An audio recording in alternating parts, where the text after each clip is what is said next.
రాష్ట్ర రాజకీయాల్లో ప్రస్తుత వాతావరణం, ముఖ్యంగా ప్రధాన నాయకుల మధ్య జరుగుతున్న మాటల యుద్ధం రాబోయే 6 నెలల కాలంపై తీవ్రమైన ఉత్కంఠత పెంచుతాయి.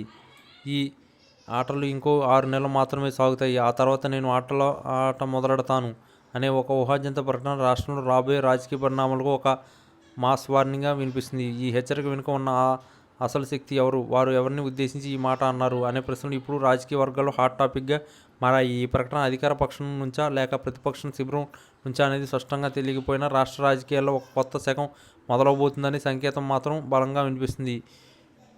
ఈ హెచ్చరిక ప్రధానంగా 2 ప్రధాన అంశాలపై దృష్టి సారిస్తుంది. 6 నెలల గడువు మరియు నాని చంద్రబాబు నాయుడిని ఓడించాలి.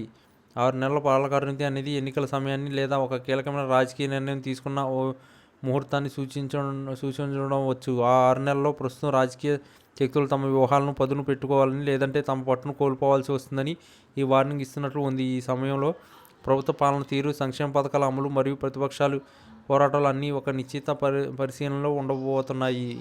ఇక నాని చంద్రబాబు నాయుడిని ఓడించాలి అనే భాగం ఈ ఊహాజనిత కథనానికి మరింత ఆసక్తి పెంచుతుంది. ఇక్కడ నాని అనే పేరు ఒక వ్యక్తికి సూచించవచ్చు, లేదా ఇది ఒక రాజకీయ ఉద్యమాన్ని లేదా ఒక యువ శక్తికి ప్రతీకగా కూడా చూడవచ్చు. రాష్ట్ర రాజకీయాల్లో చంద్రబాబు నాయుడు సుదీర్ఘ అనుభవం, వ్యూహాత్మక సామర్థ్యత తిరుగులేవని పరిగణించబడుతున్న నేపథ్యంలో ఒక కొత్త శక్తి లేదా యువ నాయకత్వం ఆయన్ని సవాలు చేయబోతున్నది ఈ హెచ్చరికలోని అంతర్గతం కావచ్చు. నాని అనే పేరు ముఖ్యంగా యువ ఓటర్లు మరియు మార్పును కోరుకునే వర్గాన్ని ఆకర్షించేందుకు ఉపయోగించే ఒక మాస్ అప్పీల్గా భావించవచ్చు. రాజకీయాల్లో తరచుగా పాత తరం నాయకత్వాన్ని యువ రక్తం సవాల్ చేయడం అనేది ఒక నిరంతర ప్రక్రియ. ఈ ఊహాజనిత హెచ్చరిక అదే తరహా మార్పులు ప్రజలకు తీసుకెళ్లే ప్రయత్నంలో కనిపిస్తుంది. మొత్తం మీద ఈ మాస్ వార్నింగ్ రాష్ట్ర రాజకీయాల్లో ఒక కీలక మలుపును సూచిస్తుంది. ఇది కేవలం మాటల యుద్ధం కాకుండా రాబోయే 6 నెలల క్షేత్రస్థాయిలో ప్రజల నాడిని పట్టించేందుకు మరియు రాజకీయ శక్తులు తమ ప్రణాళికలను అమలు చేసేందుకు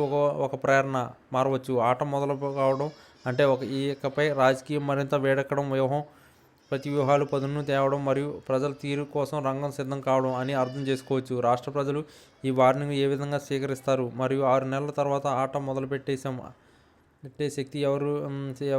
శక్తి ఎవరు అనేది వేచి చూడాలి. ఈ ఊహాజనిత రాష్ట్ర భవిష్యత్తును నిర్ణయించే ఎన్నికల పోరాటానికి ఒక సాధారణమైన నాంది పలకవచ్చు.